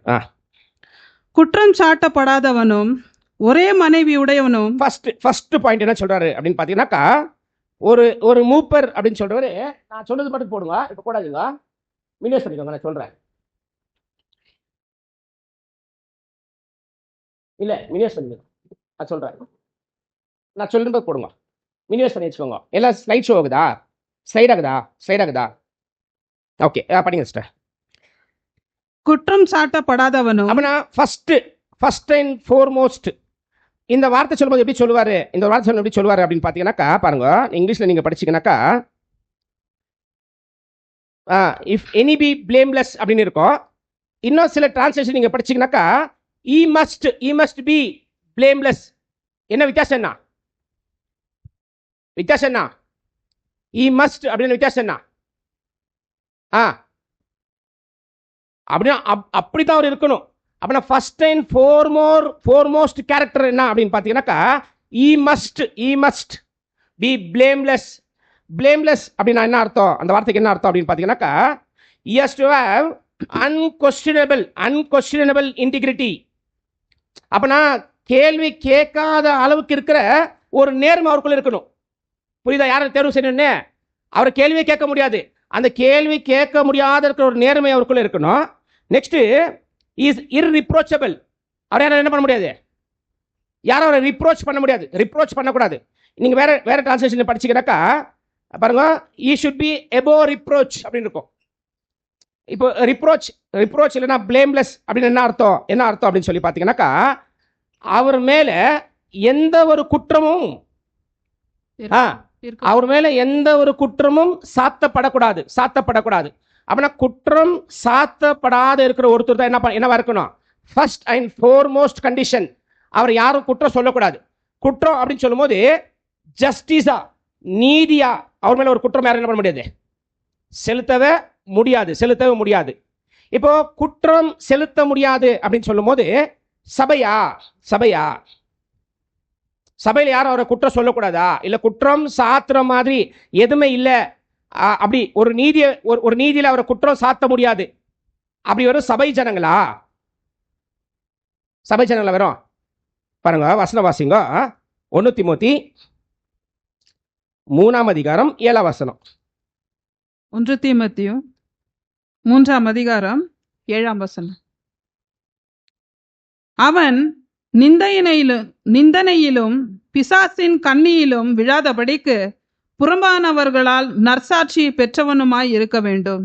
யாரு குற்றம் சொல்லியிருக்க கூடாது? யாருக்கும் சொல்லக்கூடாது குற்றம். சபைக்காரங்க மட்டும் இல்ல குற்றம், வெளியில இருக்கிற ஆள் கூட என்ன சொல்லக்கூடாது உங்களை பார்த்து. ஒரு சபைக்கு ஒருத்தர் எல்டர் மூப்பர் அப்படின்னாக்கா, வீட்டார் விட்டுடுங்க, சபையார் விட்டுடுங்க, வெளியில இருக்கிற ஆள் கூட குற்றம் சொல்லக்கூடாது. அப்படின்னா என்ன சொல்றாங்களா? குற்றம் சாத்தப்படாதவர். இதை இன்னொரு பாயிண்ட் ஆஃப் வியூ எப்படி நம்ம புரிஞ்சுக்கலாம் அப்படின்னு சொல்லி பார்த்தீங்கன்னாக்கா, பாருங்க, இன்னொரு பாயிண்ட் ஆஃப் வியூ வந்து நான் சொல்றேன் பாருங்க, சில விஷயம் சொல்றேன் பாருங்க. என்ன சொல்ல அப்படின்னா, அப்படின்னா ஒரு மூப்பரை நாம் நியமிக்கும் போது அவருடைய குவாலிஃபிகேஷன்ஸ், அவருடைய கேரக்டரிஸ்டிக்ஸ், அப்படின்னா இங்கே ஃபுல்லா பேசுறது என்ன அப்படின்னு பார்த்தீங்கன்னாக்கா, இதுல தீத்துல ஃபுல்லா பேசுறது என்ன அப்படின்னு பார்க்கும்போது, அந்த நபருடைய நாலேஜ், அந்த நபருடைய திறமை, அதெல்லாம் பேசல. முழுக்க கேரக்டரிஸ்டிக்ஸ், குணங்கள் தான். அப்போ அந்த குணங்கள் படிக்கும் போது இந்த பிளேம்லெஸ் அப்படின்ற வார்த்தையை நம்ம எப்படி புரிஞ்சுக்கலாம் அப்படின்னாக்கா, அதை புரியறதுக்கு முன்னாடி நீங்க ஒருத்தர் தேர்வு செய்றீங்க அப்படின்னா, நீங்க ஃபர்ஸ்ட் இவாலுவேட் பண்ணாத. என்ன சொல்ல இவாலுவேட்டுக்கு தமிழ்ல? இவாலுவேட் அப்படின்னா தமிழ்ல என்ன சொல்லணும்? எடை போட்டு பார்க்குறதா? இவாலுவேஷன் தெரியல. இவாலுவேஷன் என்னன்னாக்கா, இப்போ நம்ம எக்ஸாம் எழுதி கொடுத்துறோமா? எக்ஸாம் எழுதி கொடுத்ததுக்கு அப்புறமா அவர் மார்க் போட்டுறாரு. அந்த மார்க்கை மறுபடியும் என்ன பண்ணணும்? அவர் மறுபடியும் மதிப்பிடணும், இவாலுவேட் பண்ணணும், திருப்பி அதை இவாலுவேட் பண்ணணும். அப்போ நான் அகைன் அதான் மதிப்பீடு. அப்போ நீங்க என்ன பண்ணணும் அப்படின்னாக்கா, நீங்க யாரை மூப்பராய் தெரிந்து கொள்றீங்களோ, தேர்வு செய்றீங்களோ, நீங்க அவரை மதிப்பீடு பண்ணணும், இவாலுவேட் பண்ணணும். நீங்க கணக்கு போடணும் கரெக்டா. ஓ, இவர் சரிதானா, சரியான ஆளா அப்படி நீங்க கணக்கு போடணும். அப்பனா என்னங்களா, குற்றம் சாத்தப்படாத ஒருத்தரா இருக்கணும். குற்றம் யாரு சாத்தக்கூடாது அப்படின்னாக்கா, வெளியில இருக்கிறவங்க என்ன பண்ணக்கூடாது, நம்மள இந்த இந்த ஆள் வந்து அநியாயம் பண்ணிட்டாரு, இந்த ஆள் வந்து ஏமாத்திட்டாரு, இந்த ஆள் வந்து ஒரு மோசக்காரன் அப்படி யாரும் சொல்லக்கூடாது. வெளியில இருக்கிற ஆள் கூட சொல்லக்கூடாது. அதுக்கு எப்படி நம்ம ஒரு லைன்ல எப்படி சொல்லலாம் அப்படின்னு பார்த்தீங்கன்னா, அந்த வார்த்தைக்கு என்ன அர்த்தம் இருக்குதுன்னு பார்த்தீங்கன்னாக்கா பாருங்க, above reproach to bring to account. அவர் வந்து பிரிங் டு அக்கௌண்ட், உனக்கு கணக்கு கேட்குறேன் அப்படின்னு அவர் என்ன இருக்கக்கூடாது, யாரோ ஒருத்தர் ஒரு கணக்கு கேட்குற மாதிரி அவரு இருக்கக்கூடாது. Next to accuse in court, அவர் வந்து கோர்ட்ல என்ன பண்ணக்கூடாது. அப்புறம் இது எப்படி எடுத்துக்கலாம் அப்படின்னா, அவர் எந்த கோர்ட்டுக்கு போய் நின்று இருக்கக்கூடாது. எதனால அவருடைய பேட் பிஹேவியர், அவருடைய ஒரு நல் ஒழுக்கம் இல்லாத இருக்கிற நடத்தைனால அவர் கோர்ட்டுக்கெல்லாம் போயிட்டு என்ன இருக்கக்கூடாது. ஒருவேளை அவர் கோர்ட்டுக்கு போயிருந்தா கூட அந்த நீதியை அவரை ப்ரூவ் பண்ணக்கூடாது. என்னன்னு ஒருவேளை கோர்ட்டுக்கு போகலாம் அவரு, ஆனால் என்ன ஆகக்கூடாது, you should not be convicted. நீ இந்த குற்றம் பண்ணிட்ட அப்படின்னு ஆகக்கூடாது. அவருக்கு அந்த பிளேம் அவர் மேலே வரக்கூடாது. ஆயிடுச்சுங்களா? நெக்ஸ்ட் என்ன சொல்லனாக்கா, call into account, bring a charge. அவர் மேலே ஒரு சார்ஜ் என்ன பண்ணக்கூடாது, யாருமே கொண்டு வரக்கூடாது. பாருங்க வசனம் வாசிங்க, ரோமர் 8ஆம் அதிகாரம் 33ஆம் வசனம். ரோமர் 8ஆம் அதிகாரம் 33ஆம் வசனம். தேவன் தெரிந்து கொண்டவர்கள் மேல் குற்றம் சாட்டுகிறவன் யார்? பாருங்க, தேவன் தெரிந்து கொண்டவர்கள் மேல குற்றம் சாட்டுகிறவன் யார்? யார் யார் யார் சொல்லுங்க டக்குனு. யாரு? இல்ல அடிப்படை வசனத்தை. தேவன் தெரிந்து கொண்டவர்கள் மேல், தேவன் தெரிந்து கொண்டவரை, தேவன் தெரிந்து கொண்டவர்கள் மேல், தேவர் தெரிந்து கொண்டவர்கள் மேல் குற்றம் சாட்டுகிறவன் யார்? குற்றம் சாட்டுகிறவன் யார்? யார்? யாரும் இல்லை. அவ்வளவுதான், யாரும் இல்லை. யாரும் குற்றம் சாத்தவே கூடாது. அவரை பதர் இவரா ஒரு ஏமாத்தினார், பதர் இவரா ஒரு மோசக்கார பதர் அப்படி என்ன பண்ணாது. யாருமே குற்றம் சாத்தப்படாத இருக்கிறவர் தான் பிளேம்லெஸ், இன்டிகிரிட்டி, அன்கொஸ்டினபிள். அவ்வளோ நேர்மை அவருக்குள்ள இருக்குது. அவர் தான் யாருங்களா? பாருங்க, ஃபர்ஸ்ட் கேரக்டரிஸ்டிக். இப்போ அந்த பாயிண்ட் வாங்க, அந்த ஸ்லைட் போடுங்க, நான் சொல்றேன். சைடில் வந்து நான் சொல்ற சைடு ஓப்பன் பண்ணுங்க. இது பாருங்க, நீங்க ஓப்பன் பண்ணுங்க, நான் சொல்றேன். அப்படியே சைட் பண்ணிக்கலாம். சைட் பண்ணல. நெக்ஸ்ட்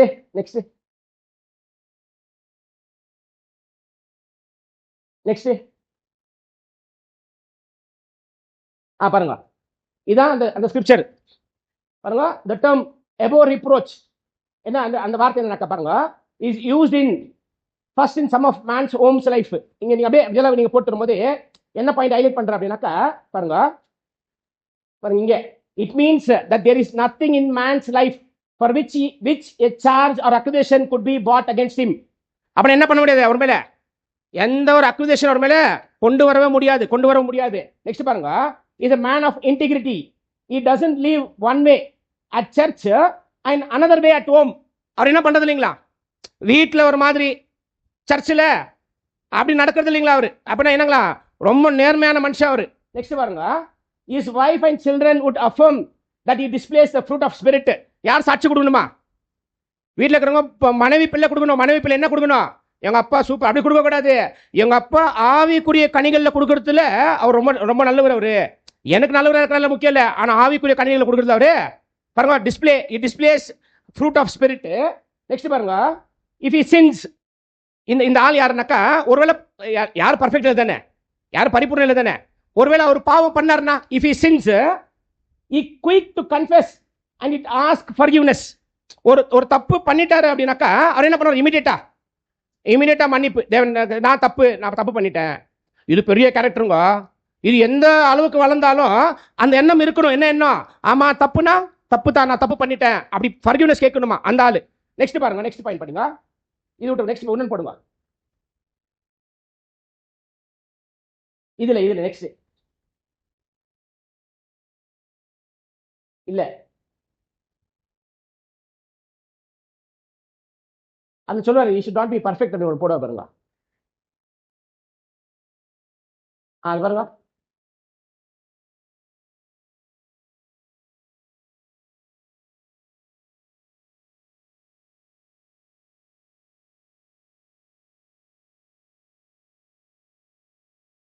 பாருங்க இது என்ன சொல்றேன்னாக்கா, நைஸ்லி, இது வந்து மேக் ஆத்தருடைய கமெண்ட்ரி. அவர் என்ன சொல்றாருனாக்கா, பாருங்க, nicely qualifies this requirement, reminding us that Paul is not speaking of sinless perfection.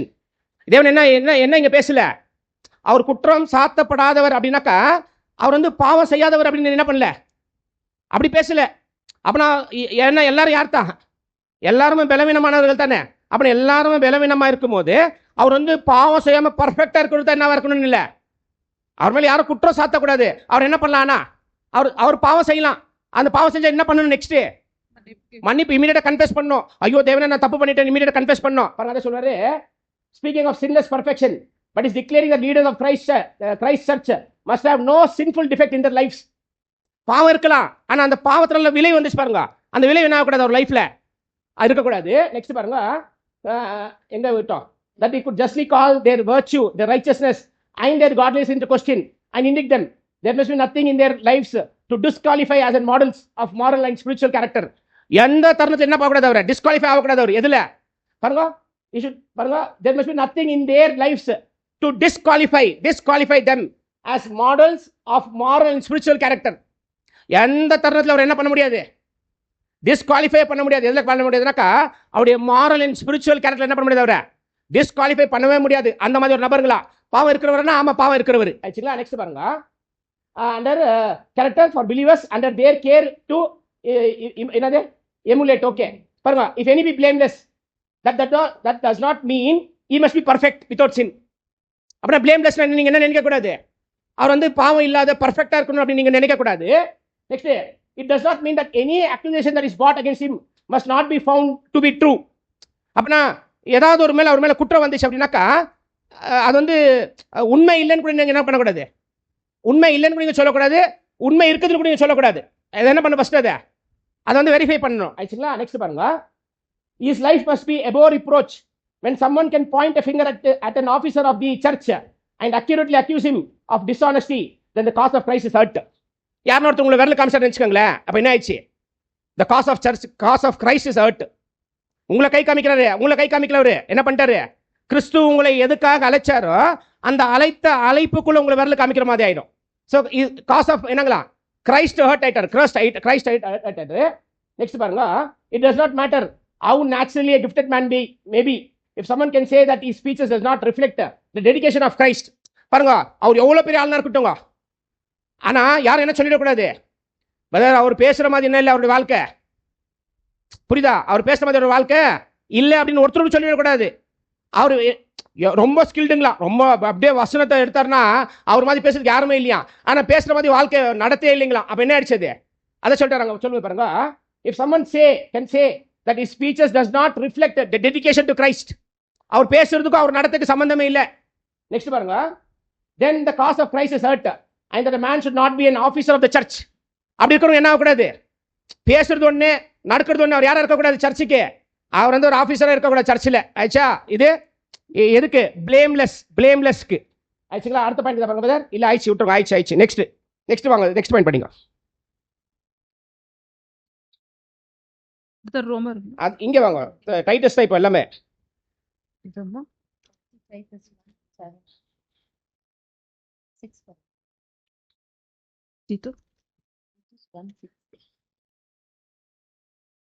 ஆறாம் வசனம் செகண்ட் பாயிண்ட் படிங்க.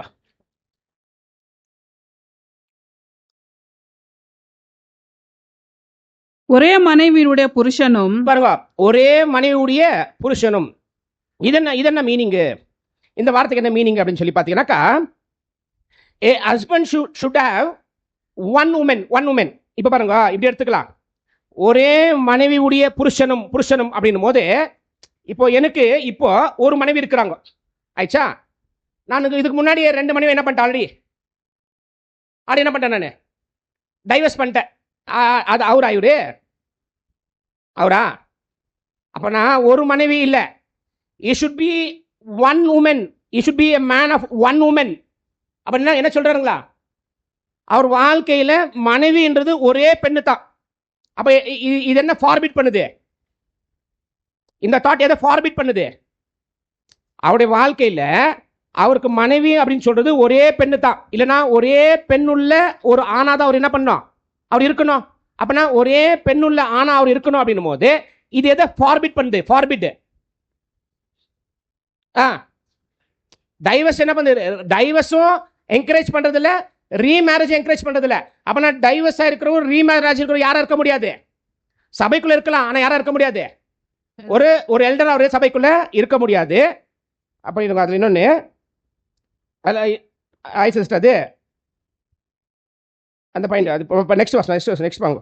துன்மார்க்கர் என்றும் அடங்காதவர்கள் என்றும் பேருக்கடங்காத விசுவாசமுள்ள பிள்ளைகளை உடையவனுமாகிய ஒருவன் இருந்தால் அவனையே ஏற்படுத்தலாம். பாருங்க, இப்ப என்ன சொல்றாருனாக்கா, it should be a man of one wife. அப்பனா ஒரே பெண்ணுக்கு புருஷனா இருக்கணும். அப்பனா டைவர்ஸ் ரீமேரேஜ் எல்லாமே இங்கே அலோட் இல்ல. நெக்ஸ்ட் சொல்றாரு having faithful children.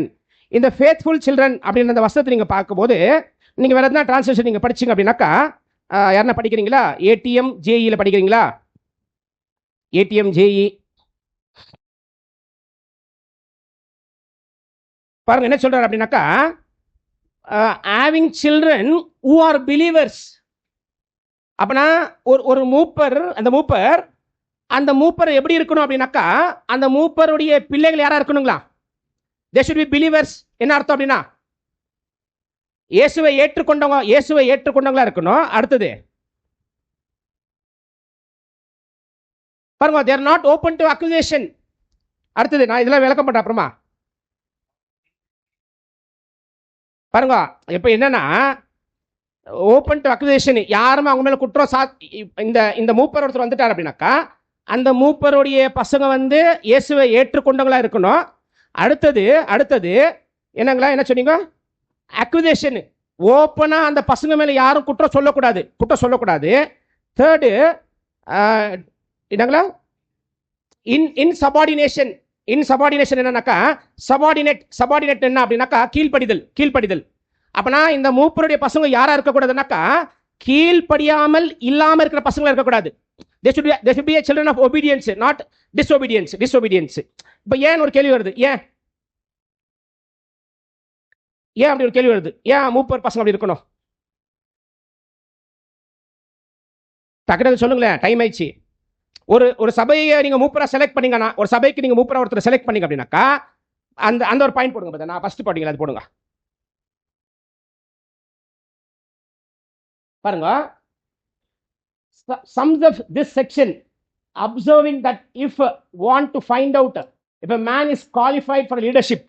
இப்போ நீங்க யாருன்னா ஒருத்தர் இவர் யாரு, இவர் எல்டருக்கு தகுதி அப்படி நீங்க யாருன்னா ஒருத்தர், அந்த நபர் qualified for leadership, qualified for elder அப்படி நீங்க சொல்லிட்டீங்கன்னாக்கா, நெக்ஸ்ட் பாருங்க என்ன சொல்றேன்னா,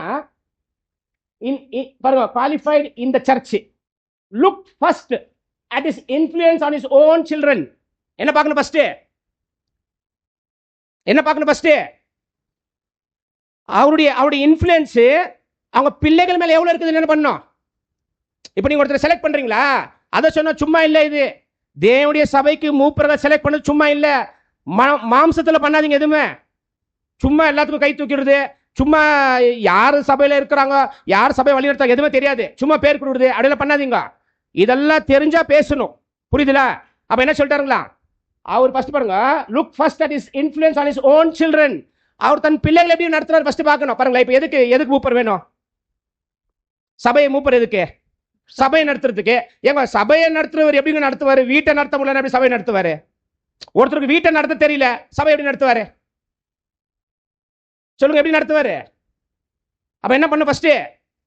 அவருடைய இன்ஃப்ளூயன்ஸ் நீங்க பார்க்கணும். அவருடைய இன்ஃப்ளூயன்ஸ் ஃபேமிலியில் எவ்வளவு இருக்குதுன்னு அது பார்க்கணும். நெக்ஸ்ட் பாருங்க, if you want to know if he is able to lead the unsaved to faith, அவரால் முடியுமா? ஒரு அவிசுவாசிகளை இருக்கிறவங்கள விசுவாசத்தை அவரால் கொண்டு வர முடியுமா? ஒரு மூப்பரால் கொண்டு வரணும் தானே, அவர் கொண்டு வரணும். அப்பனா ஒரு அவிசுவாசியை விசுவாசத்தில் கொண்டு வர அவரால் முடியும் போது அவங்க வீட்டில் இருக்கிறவங்களை கொண்டு வர முடியாதா? அப்ப ஃபர்ஸ்ட் யாரா இருக்கணும்? அவரு ஃபர்ஸ்ட் வீட்டில் என்ன பண்ணணும்? வீட்டை ஃபர்ஸ்ட் நடத்தணும், அப்புறம் என்ன நடத்தலாம் பாருங்க. ஏன் இது சொல்றேன், அங்க அதுக்கு சொல்லுவாரு, ஏன்னு கூட சொல்லுவாரு. அந்த பையன் நான் படிக்கிறேன் பாருங்க, படிக்க வைக்கிற பாருங்க. ஏன் இதை நம்ம போட்டு காமிக்க தெரியுமா? அப்புறம் என்னதான் என்ன பண்ணுவாங்களா கடைசியா என்ன தப்பு சொல்லுவாங்க? அது நான் போட்டே காமிச்சிட்டேன். நான் எடுத்த இந்த சப்ஜெக்ட் எடுத்தது எல்லாமே கமெண்ட்ரிஸ் 30 ஸ்காலர்ஸ் அந்த 30 ஸ்காலர்ஸோடைய கமெண்ட்ரிஸ் தான் நான் உங்களுக்கு சப்ஜெக்டை ப்ரெசென்ட் பண்ணுறேன். இது என்ன எந்த பாயிண்ட்டும் எந்த இல்லை ஆயிடுச்சா? இதை நான் உங்களுக்கு சொல்லிடுறேன். நெக்ஸ்ட் பாருங்க, help them to grow in obedience and holiness, simply examine the effectiveness of his effects with his own children. அவர் தன் பிள்ளைக்கு எவ்வளோ எஃபெக்ட் போடுறாரு எதுக்கு? கிறிஸ்துக்குள்ள வாழ வைக்கிறதுக்கு. அது என்ன பண்ண ஒருத்தர் நம்ம அதில் ஒருத்தரை பார்க்கணும். அப்போ அவர் யார் ஆயிட்டாரு? நான் சபையை நடத்த முடியும். சபையை நடத்த முடியும். ஏன் என்ன பண்ணுச்சு அவரு? அவர் சொந்த குடும்பத்தை என்ன பண்ணிட்டாரு? அவரு சத்தியத்துக்குள்ள ஒரு வழி நடத்துறாரு. அப்போ கண்டிப்பாக சபையை என்ன பண்ண முடியும்? அதாவது பாருங்க, தீமோத்திக்கு பவுல் சொல்லும் போது வசன வாசிங்க. 1 தீமோத்தி 3ஆம் அதிகாரம் 4-5. 1 தீமோத்தி 3ஆம் அதிகாரம் 4ஆம் வசனம். தன் சொந்த குடும்பத்தை நன்றாய் நடத்துகிறவனும் தன் பிள்ளைகளை சகல நல்லொழுக்கம் உள்ளவர்களாக தன் சொந்த குடும்பத்தை நன்றாக நடத்துகிறவனும் தன் பிள்ளைகளை நல்லொழுக்கம் உள்ளவர்களாக கீழ்ப்படிய பண்ணுகிறவனாகும். அப்ப நாங்க என்ன படிச்சோம்? தீத்துல படிக்கும் போது ஜனங்க என்ன பண்ணல? பசங்க என்ன பண்ணல? அப்பா அம்மாக்கு கீழ்ப்படியில. ஆனா என்ன பண்ணணும்? அப்பா அம்மா என்ன பண்ணுங்களா? கீழ்ப்படியறதுக்கு பண்ணணும். இப்போ இது இன்னொரு கொஸ்டின் வருது. என்ன கொஸ்டின் வருது அப்படின்னு பார்த்தீங்கன்னாக்கா, இப்போ பசங்க கீழ்ப்படியில அப்படி ஒரு கேள்வி வருது இல்லை? அதுக்கு வரேன். அடுத்த வருஷம் படிங்க. ஒருவன் தன் சொந்த குடும்பத்தை நடத்த அறியாதிருந்தால் தேவனுடைய சபையை எப்படி விசாரிப்பாரு? அப்படி இப்போ அவர் இப்படி எடுத்துக்கலாம். சொந்த குடும்பத்தை சரியா நடத்தல. இப்போ தேவனுடைய குடும்பத்தை அவர் விசாரிக்கிறார். என்ன ஆகும்?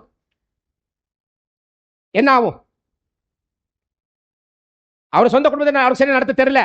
இப்ப தேவனுடைய குடும்பத்தை அவர் விசாரிக்கிறார். இப்படி விசாரிக்கும் போது என்ன ஆகும்னு கேட்கிறேன். என்ன ஆகும்? இப்ப பாருங்க, நான் என் குடும்பத்தை சரியா நடத்தல. இப்ப நான் உங்களை விசாரிக்கிறேன். ஏன் நீங்க ஏன் இப்படி பண்றீங்க? ஏன் உங்க மனைவி இப்படி பண்ணுது? உங்க பசங்க இப்படி பண்றாங்க அப்படின்னு நான் விசாரிக்கிறேன் உங்களை. நீங்க என்ன பண்ணுவீங்க? You will point your finger on me. நீ கேட்ப, பிரதர் நீ யார் பிரதர்? நீ என்ன பிரதர் பண்ற? உன் பசங்க என்ன பிரதர்? உன் மனைவி என்ன பிரதர்? ஏன்னா அப்போ ஆட்டோமேட்டிக்காவே என்ன ஆகுது? இது he loses his control. அவருக்கு என்ன பண்ண முடியல? அந்த மேட்ரு மேல அவருக்கு கண்ட்ரோல் இல்ல. ஏன் என்ன ஆயிடுச்சு? the other person accused him. அவர் என்ன பண்ணாரு? அக்யூஸ் பண்ணதுனால he doesn't have the control over the matter. ஆக்சுவலா பாருங்க, இன்னொரு பாயிண்ட் படிங்க. அப்படியே நெக்ஸ்ட் போடுங்க.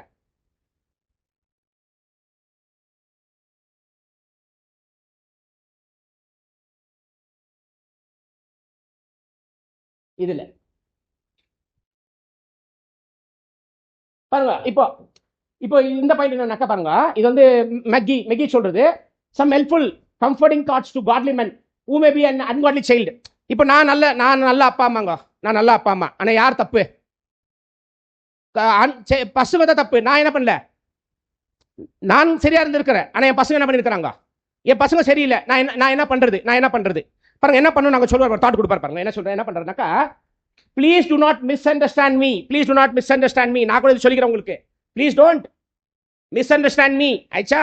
என்ன சொல்றாரு பாருங்க, I recognize that today in many wonderful Christian homes there is a son or daughter who is always from the Lord and who gives who is away from the Lord and who gives no evidence of godly upbringing. அந்த பிள்ளைங்க என்ன பண்ணுறீங்களா? எந்த மாதிரி ஒரு தேவ பக்தி உள்ள ஒரு வளர்ச்சி என்ன பண்ணல அந்த குழந்தைங்க காமிக்கல. நெக்ஸ்ட் சொல்றாரு, a man may be fine. ஆனா அப்பா எப்படி இருக்கிறாரு?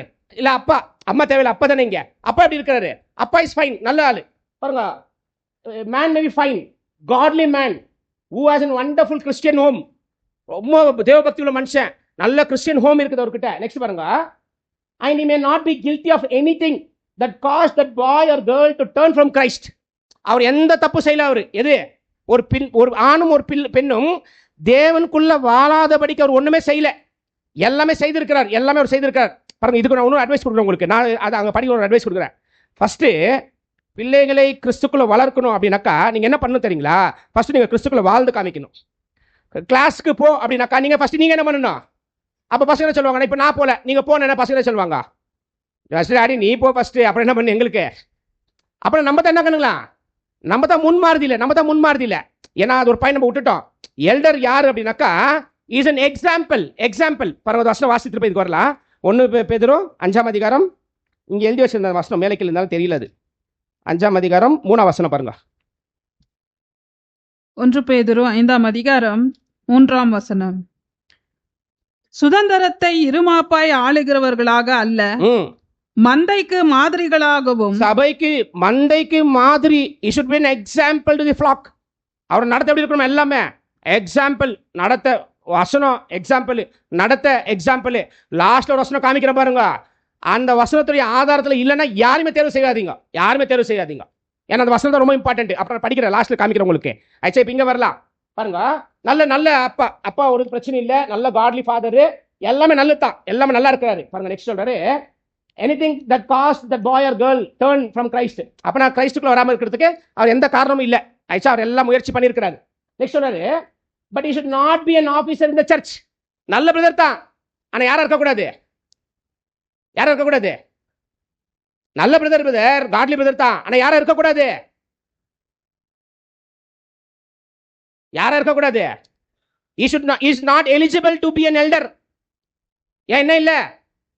எல்டருக்கு பேசிக் கிரைட்டீரியாவே சபையை வழி நடத்தணும். சபையை வழி நடத்துறவரு ஃபர்ஸ்ட் தன் குடும்பத்தை வழி நடத்தி இருக்கணும். ஒருவேளை குடும்பத்தை வழி நடத்த முடியலையா? அவர் கரெக்டாக தான் இருக்கிறாரா? கரெக்டாக ஓட்ட ஓடி பண்ணா போல ஓடி என்ன பண்ணிடலாம், அவர் முடிச்சுக்கலாம். ஆனால் யார் இருக்க வேண்டிய, யாரா இருக்க வேண்டிய அவசியம் இல்லை. அவர் எல்டரா இருக்கிற எலிஜிபிலிட்டி இழந்துட்டார். பாருங்க, அதான் சொல்லிட்டாரு. பாருங்க என்ன எங்க விட்டோம் பாருங்க. But he should not be an officer in the church. As an officer in the church, he might be called upon to a judgment, make a judgment about someone or something else, that a person in turn could not point his finger and say. என்ன சொல்லக்கூடாதுங்களா? பாருங்க, what about you, what about your son, what about your daughter, அப்புறமா what right you have to talk to me for the cause of Christ and the sake of Christ officer. என்ன எடுக்கலாம் பாருங்க, என்ன ஆயிடுது? அந்த ப்ரொஃபஷன், அந்த வேலை என்ன ஆயிடுது? இன்வேலிடு. ஏன்னா அவர் மேய்க்கிறதுக்கு, சபையை வழி நடத்துக்காக வந்தார், அவரால் வழி நடத்த முடியல. ஏன் வழி நடத்த முடியலனாக்கா அவருடைய சாட்சி வீட்டில் என்ன ஆகல, சரியா இல்லாமல் இருக்கிறதுனால அவர் என்ன பண்ண முடியாது, சபையை வழி நடத்த முடியாது. ஆயிடுச்சுங்களா? நெக்ஸ்ட் லாஸ்ட் ஒரு பாயிண்ட் முடிச்சிட பாருங்க. எதை விட்டுக்கலாம் இதில்? நெக்ஸ்ட் பாருங்க.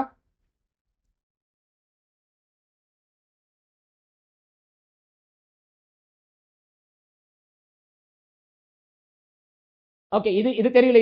இது என்ன அப்படின்னாக்கா, இப்போ வந்து இந்த பசங்க வந்து சின்னதாங்க, இதில் விட்டோமா? இப்போ முன்னாடி படிக்கல மை காத்தம் இதுங்க இதான் நிற்கிறேன். இல்லாத அதான் பாருங்க. இப்போ சில்ட்ரன்ஸ் ஆர் டூ ஹெங்கு. இப்போ ஒரு பசங்க ரொம்ப ஹெங்காக இருந்தாக்கா அப்பா அம்மா கண்ட்ரோல் பண்ணலாம். கொஞ்சம் வளர்ந்ததுக்கு அப்புறமா அப்பா அம்மா என்ன பண்ண முடியாது. நம்ம இப்போ பாருங்க, இப்போ இன்னொரு சொல்லிட்டு பாருங்களேன். இப்போ ஒரு குழந்தை கல்யாணம் ஆகி போயிடுச்சு. அந்த பொண்ணுடைய, அந்த பையனுடைய நல்ல நடத்தை இல்லைன்னா கூட அப்பா தான் காரணமா? கல்யாணம் ஆகிற மட்டும் தான். சின்ன குழந்தையா இருக்கும் போதே இப்படி இருக்கணும், பெருசாக ஆகும் போதே அப்படி இருக்கணும். புரியுதா?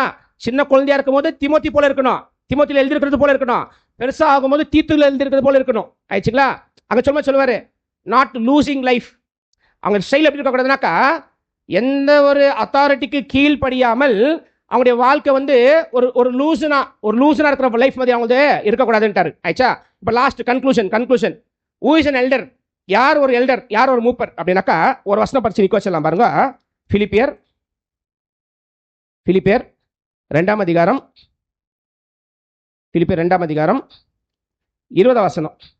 பிலிப்பியர் 2ஆம் அதிகாரம் 20ஆம் வசனம். அது என்னென்றால், உங்கள் காரியங்களை உண்மையாய் விசாரிக்கிறதற்கு என்னை போல மனதுள்ளவன் அவனை அன்றி வேறு ஒருவனும் என்னிடத்தில் சொல்றேன்னாக்கா, for I have no man like minded who will naturally care for your state. யார் ஒரு மூப்பர்? யார் தெரியுங்களா? அவருடைய ரட்சிப்பை இல்லை, அவருடைய ரட்சிப்பை காட்டிலும் உங்களை ரொம்ப நேசிக்கிறவர் இல்லை. அவரை காட்டிலும் பியாண்ட் செல்ஃப், அவருடைய சுயத்தை காட்டிலும் தேவனுடைய சபையை அதிகமாய் கவனிக்கிற ஒருவர் யாராயிடுவாரு? அவருடைய பர்சனல், அவர் சுயம் எதுவும் பார்க்கறதுல அவரு. இப்போ நீங்க யோசிச்சு பாருங்க, இந்த மாதிரி தான் எல்டர் இருக்கணும். அவர் வந்து அவர் சுயத்தை பார்க்கல, அவர் சுயத்தை விட்டு கூட சபையை நேசிக்கிறவரா இருக்கிறாரு. நெக்ஸ்ட் 21 படிக்கிட்டோம். மற்றவர்கள் எல்லோரும் கிறிஸ்து இயேசுவுக்குரியவைகளை தேடாமல் தங்களுக்குரியவர்களையே தேடுகிறார்கள். நீங்க பார்த்ததுல எந்த சகோதரன் உங்களுடைய மீட்பை பத்தி கவலைப்படுறாரோ, உங்களுடைய மீட்பை பத்தி கவலைப்படுறாரோ, அவர் தான் உங்களுக்கு யோக்கியமான எல்டர். யார் ஒருவர் தன்னை பத்தி, தன் குடும்பத்தை பத்தி, தன் வாழ்க்கை பத்தி கவலைப்படுறாரோ அவர் யார் இல்லை, அவரு எல்டர் இல்லை. தேவனுடைய வசனங்களை நீங்கள் கேட்டிருக்கிறீர்கள். அந்த வசனத்துடைய ஆதாரத்தின் மேல தேவன் உங்களை வழி நடத்தட்டும். ஆமீன்.